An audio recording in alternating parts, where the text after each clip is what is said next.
Mateo Kapitulo 17, talatang 20. Sumagot siya, dahil sa maliit ang inyong pananampalataya, tandaan ninyo, kung kayo'y may pananampalataya sa Diyos na sinlaki ng buto ng mustasa, maaari ninyong sabihin sa bundok na ito, lumipat ka roon, at ito'y lilipat nga. Tunay na walang bagay na hindi ninyo magagawa. Amen. Pagpalain ng Diyos ang pagkabasa ng kanyang salita. Anong sinabi dito ng Panginoon? Sabi niya dito, maliit ang pananampalataya ng mga disipulo.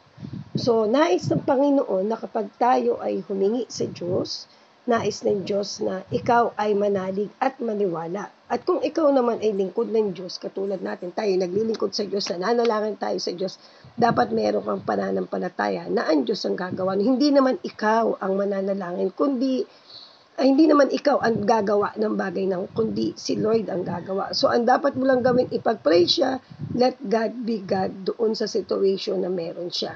So, kailangan nating manalangin na may pananampalataya, maniwala tayo na kayang gawin yun ng Diyos. Amen. To God be the glory.